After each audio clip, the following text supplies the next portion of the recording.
Hitler if you think we're on the run. We are the boys who will stop your little game.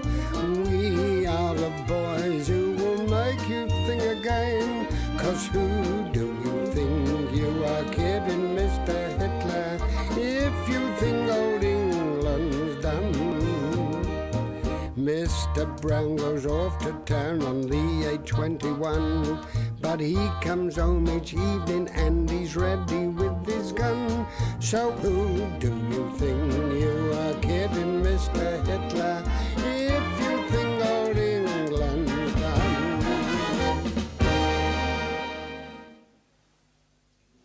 Well, there it is. How do you like it? Oh, yes. Yes, that's much better. Hasn't he done it well, sir? I couldn't make the name any bigger or it wouldn't go on the board. No, that's quite adequate. Of course, I could have done tall, thin letters, but that wouldn't be right. Why not? Oh, no. I like the lettering on the outside of the door to be in keeping with the person sitting in the desk behind. So I've done little short fat letters. Thank you very much, Mr. Blewett. Right, sir. Well, the men are ready for inspection, sir. Right, well, I'll finish this later. Right. This is my speech for the Rotary dinner. I'm to be the guest speaker, you know. Are you ready? Oh, how very exciting for you, sir.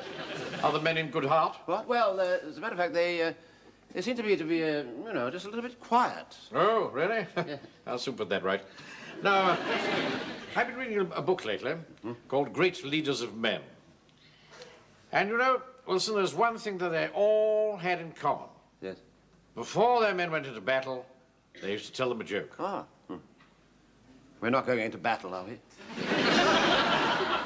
We are in the front line every minute of our lives here. Spot. Hand!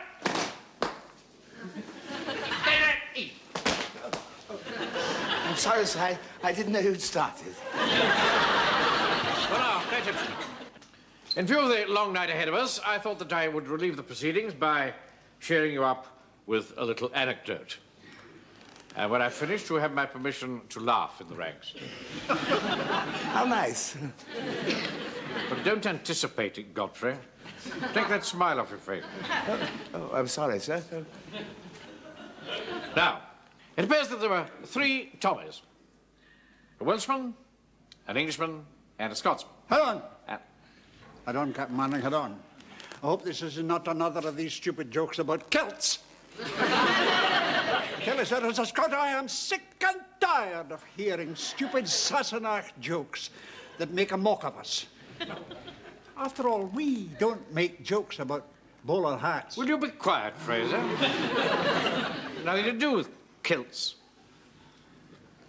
Where was I up to? A Welshman, an Englishman, and a Scotsman, sir. All right. Now, it seems that these 3 Tommies were sitting in their mess hall, and the Englishman said to the Scotsman, "Pass the semolina pudding." And the Scotsman said, "No, I won't." And the Englishman said, "Why not?" And the Scotsman said, "Because it states quite clearly in King's regulations, never help another soldier to desert." Desert, you see? It's about... Well, you can laugh.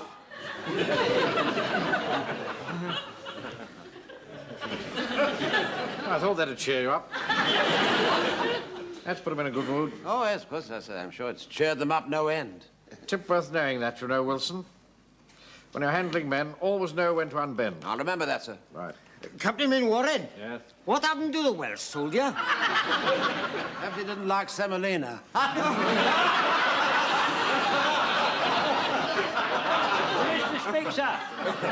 Mr. Speaker, I hope you don't think because we didn't laugh very much we was casting aspersions on your joke-telling, so it wasn't that at all. No, you told it quite well, really. Oh, yes, indeed. Very good it was, man. After the parade, I shall write it down and send it to Radio Fun. They pay £half for a joke like that. Or 5 bob if it's a good one. It's just that at the moment, so we're not much in the mood for merrymaking and horseplay. Oh, come, that's not like an old soldier. Tommy Atkins was always one for a laugh, even when he was up to his chin in mud. You're right there, sir. We did a lot of laughing in the mud in the last war. We was doing it nearly all the time, except when we got shot. Good night is different, sir. We've been wrestling with our consciences, and over an incident what occurred last night, sir, and my section and me said we'd like to take you into a private place and reveal something, sir. Well, surely it'll be soon enough after the parade, won't it? You're quite right, Captain, quite right. I tell you here and now he's making a flagpole out of a matchstick. And bringing you into it, well, it's only making things 10 times worse. No, it's only fair, Mr. Fraser. I mean, after all, Captain Mannering's the one who'll be court-martialed. Yeah. What's that? Court-martial? I think, Jones, your section better come into the office. You better come too, Wilson. All right. That's it. Frank, what on earth have you all been doing? Well, if I tell you, will you promise not to tell Mum? Of course not, no. Well, Yes? no, I can't. It's a secret.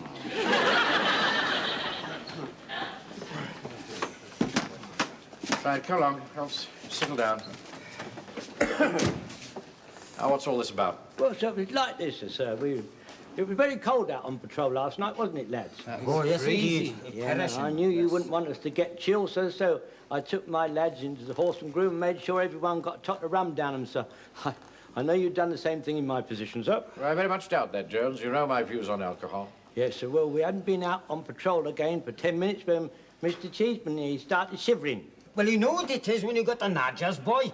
You shiver all over, isn't it?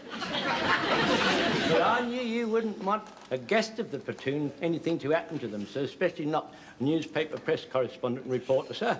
So I took him into the King's Heads, and it's just as well I did, because after he'd downed a couple, he was right as ninepence. I only had one in there. Well, when we come out, sir, we out the King's Head, we were just passing the goat and compasses, and the landlord, he come out, he said, you heard a bit of a rumbling down below. So I sent a couple of men down with hand grenades, and the rest of us stood by to give them covering fire. Whereabouts? 2 in the saloon, the rest of us in the snow. Well, you did quite right to tell me about this. Yeah. And providing you promise that it won't occur again, I shall overlook it this time. The man's no finished. You mean there's more? Yes, sir. Well, when we come out, sir, it got a bit embarrassing, sir. If it's embarrassing, you don't want to hear about it, do you, sir? Yes, I certainly do want to hear about it. Go on. It was I, sir. I'm afraid I became rather embarrassing. You, Godfrey. I'm afraid so, sir. I started to sing rather raucously. It was a song about a monk. Oh, well, as long as it was a religious song. This one wasn't religious, no. About a monk of high renown. I see. Go on.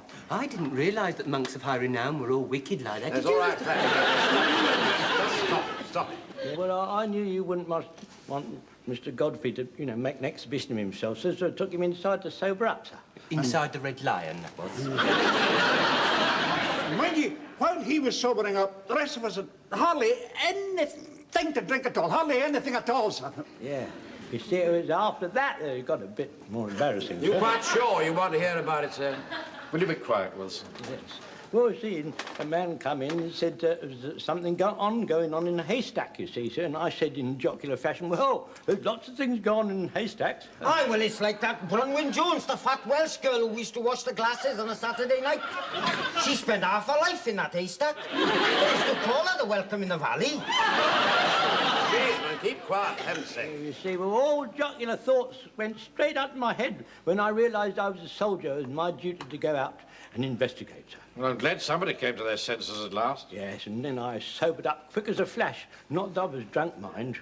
But the thought of encountering a huge, storming, parachuting German paratrooper, sir, possibly disguised as a nun, that sent a whole cold shiver down my spine, sir. But I rallied my men, sir, and went out in the murky night, and with fixed bayonets, sir. I wasn't at all frightened. No, I think that gin and cider and whiskey must give you courage, don't you? Come along. Anyway, so we were just going near the haystack when something flutters up, and I was very alert by now, sir, and my reflections was very good. All of a sudden, I raised my rifle and I shot it. What? You haven't you? Don't mean you shot Bronwyn Jones. No, no, it was a great big enormous turkey. It's plucked and in my fridge. I can hardly believe my ears. My platoon should go out on a drunken rampage like this from pub to pub. Like these comic stories that chap on the wireless tells. Rob Wilton? The day war broke out. Be quiet. You should all be on a charge. And you're getting far too cheeky, boy. Speak to your mother about you. That's not fair. I'm being victimised because of my youth. Why don't you have a word with Mr. Jones, Mother? We'll leave my mother out of this. My mother's gone to another place. Sorry, Mr. Jones. Angmering. How many people know about this? Not many. She wasn't a woman, Dad. I'm not talking about your mother. I'm talking about this drunken rampage. Nobody knows but us, sir. So I say we should eat the turkey and hold our tongues. Oh, no, not at all. There's only one place that bird could have come from, and that's the North Berrington Turkey Farm. Now, you're all going to apologize to Mr. Boggis, and you're going to have to pay for that bird.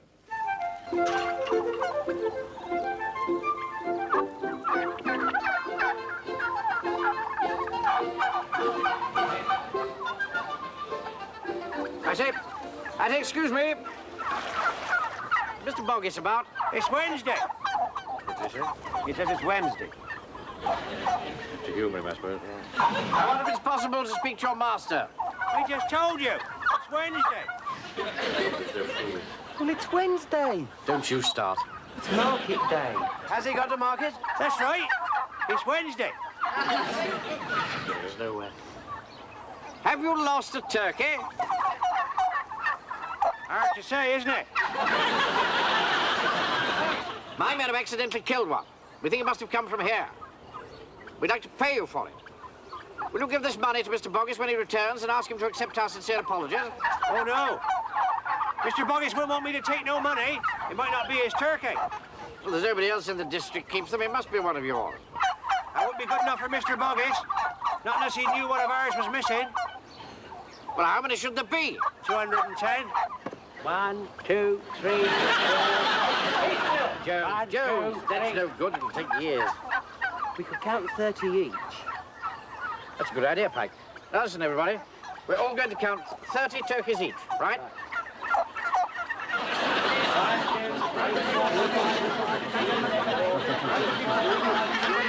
Five, 10, 15, 20.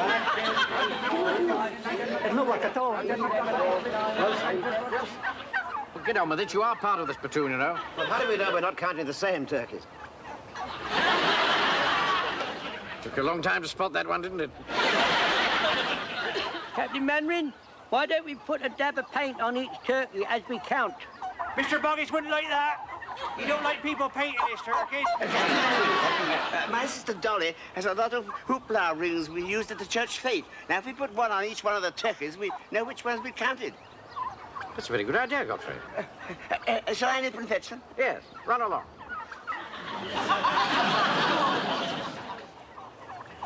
Now, men, you have each got 42 rings.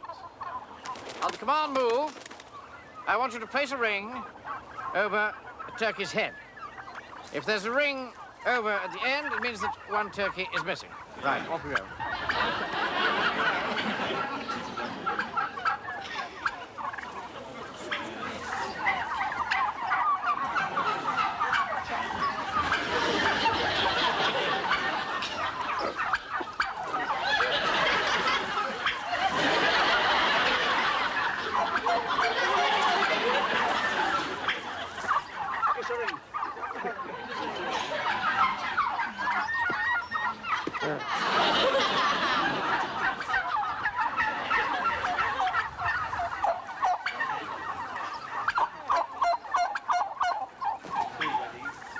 I say, don't do that.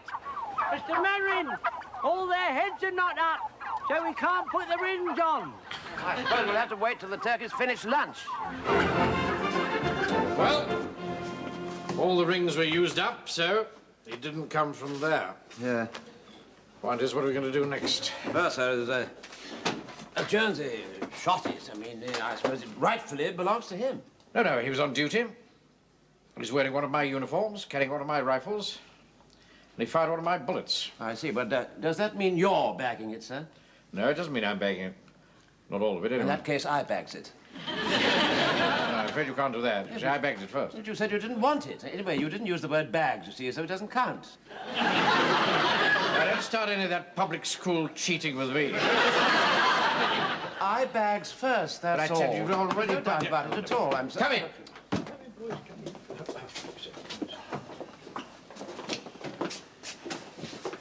Yes, what is it? Captain Manager, my section and me, sir, we've been having a hard think. And we're very askance at what we've done, sir. And we come to the conclusion that with our ill-gotten gains, we're going to give a nice turkey dinner to the old age pensioners. Hear that, Wilson? Trust our chaps to come up trumps in the end. Yes, I think on the face of it, it seems to me to be a very good idea. It's a capital idea. Yes. Be a night to remember. But it must be organised properly. Now, Wilson, I want you to set up a turkey dinner general purposes committee. All right, sir. And I beg chairman. Now, in order to speed our deliberations, I have made a short list of the elements that have to come together to make a successful turkey dinner. Oh, trust him to make it long-winded.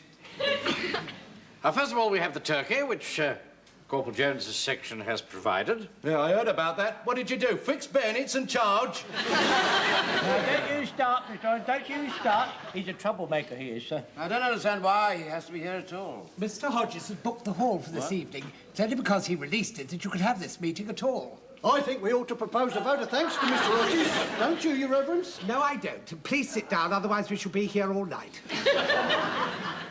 Now, when times were different, of course, turkey dinners would also include bacon, sausages, vegetables, roast potatoes, bread sauce, and last but not least, gravy. Yeah. And did you save the giblets? It makes lovely gravy, giblets does, with a pinch of salt. Yes, I think we saved the giblets. Of course I saved the giblets. Yeah. Oh, well, let's all give a vote of thanks to Mr. Jones for saving the giblets. Don't you start. No, All right. Uncle Arthur, what's giblets? Really, I mean, it's the inside of the turkey, isn't it? It's the liver, the kidneys, and all that, you know, and the, what do you call it, the gizzard, all that sort of thing. Well, I don't want gravy made out of that. Huh? Don't be so silly, Frank. You've had it dozens of times. Well, I wouldn't have if I'd known. My sister Dolly won't boil the giblets. She says the smell makes the Pekingese too excited. You know, that's very funny now, because it might cat is like that about kippers, you know. It makes them jump around and run about and get all excited and... Can we get on? Yes, I quite agree. Don't let's get tied up with giblets at this stage of the affairs. We ought now to select someone, a volunteer preferably, to cook the turkey. My mum could cook it. And Mum can cook anything, can't she, Uncle Arthur? Well, answer the boy. Yeah, yes, of course you can, Frank. Of course you can. Well, Mrs. Fox is the finest cook what I've ever come across. Haven't I always said you were the finest cook, Mrs. Fox? Well, you've always been very nice about my dumplings. Perhaps we should put it to the vote. All those in favour of Mrs. Pike's cooking the turkey? And Mrs. Fox?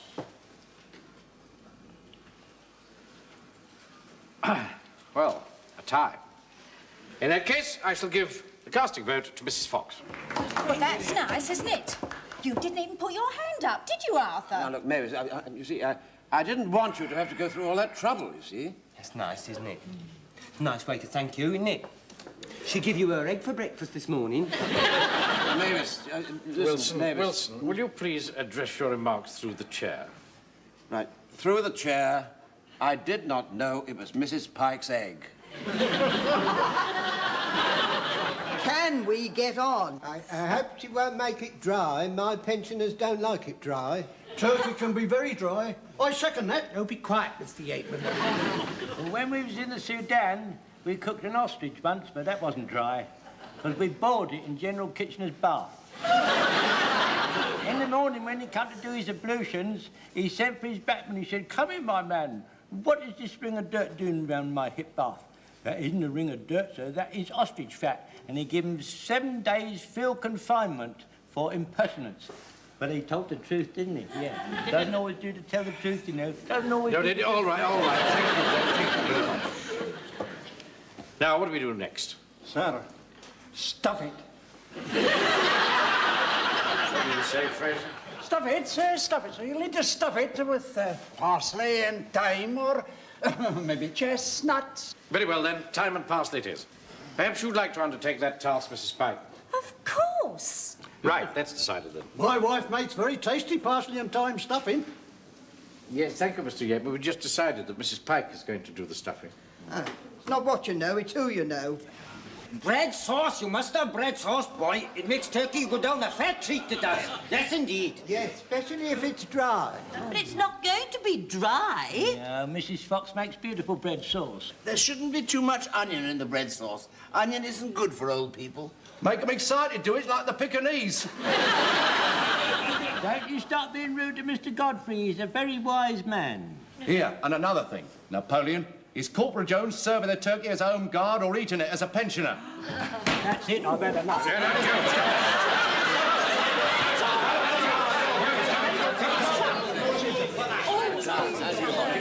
Yes, sure. Yes, sit. Yes, all right, sir, all right. It's no good.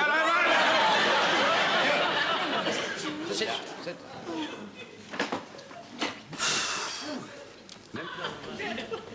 Now, with the exception of Mr. Blewett, we shall all be serving, of course. I shall supervise, but I'm afraid I shall have to leave a little early on that night because I'm guest speaker at the Rotary dinner. So that's why you sent your tickets back? Quiet. However, we can't do anything about serving the bird, of course, before it's cooked, so we mustn't leap ahead too fast. Too fast? God blimey, you'll only be halfway through talking before the time to bung the bird in the oven. Can we turn our attention to the gravy? Oh, my wife makes good gravy. Oh, damn right. Everything else is burnt to a cinder. But the gravy, you never tasted anything like it. Life has its compensations, that's what I say. Oh, Lord. Can we get on? Yeah, we are getting on, Wilson. Right, we'll put Mrs. Cheeseman down then to make the gravy. Right, old boy. Right. Now, that brings me to the vegetables. Vegetables pose rather a bigger problem, if I may say so. Not only on account of their availability, but because of the sheer bulk of material involved. First in cooking. Yes, That's it. there you are, love. Thank you, Mr. Fraser.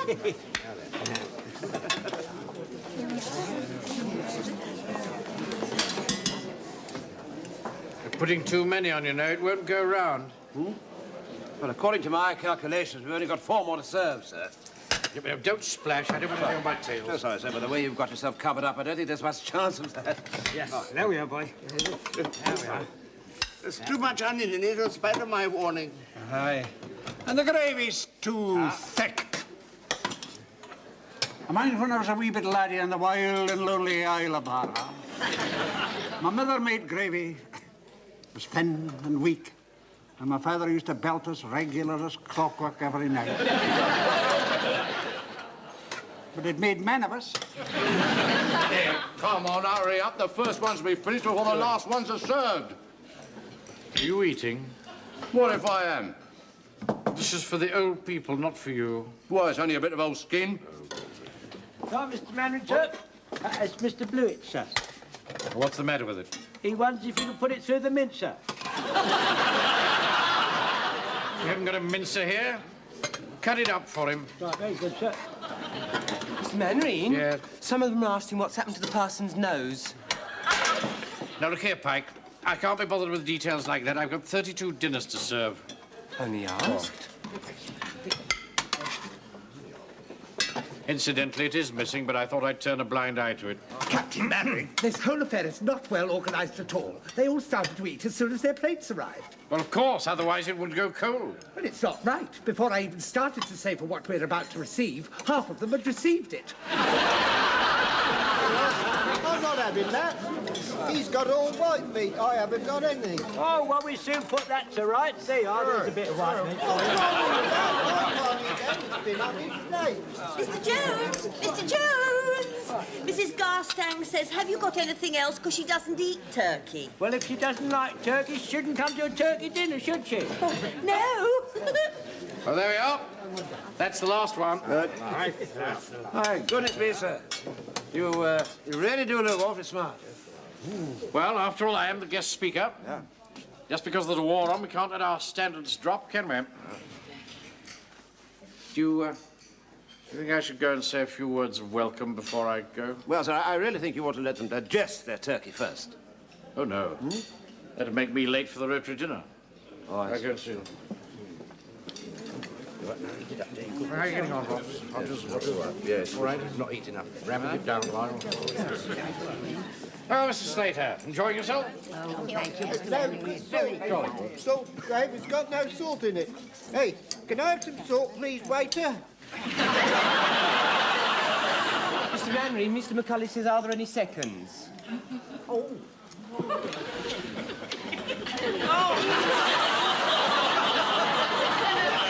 Stupid boy, look what you've done. Not stupid. Put the gravy on the side of the plate, stupid, not me. This is the only shirt I've got. Excuse me, sir. There's some blotting paper in the office. I'll go and get that. That'll take it off.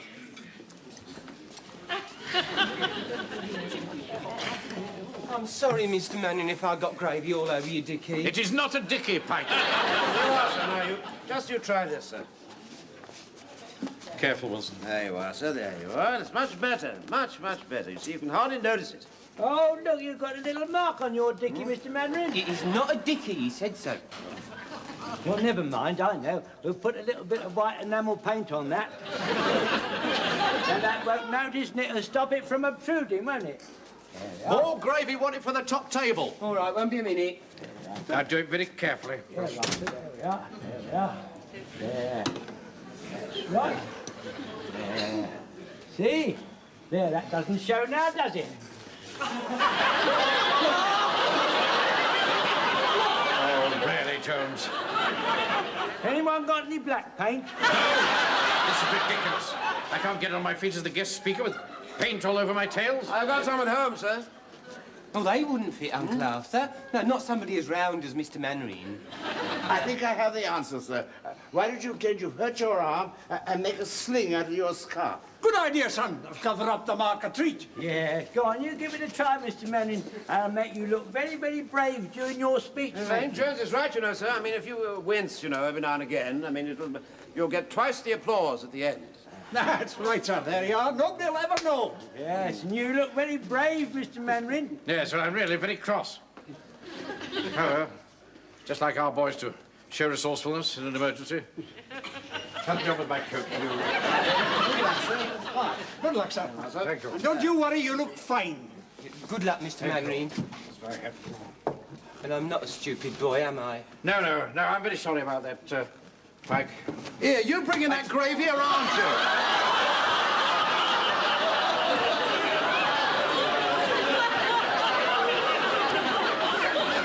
Stupid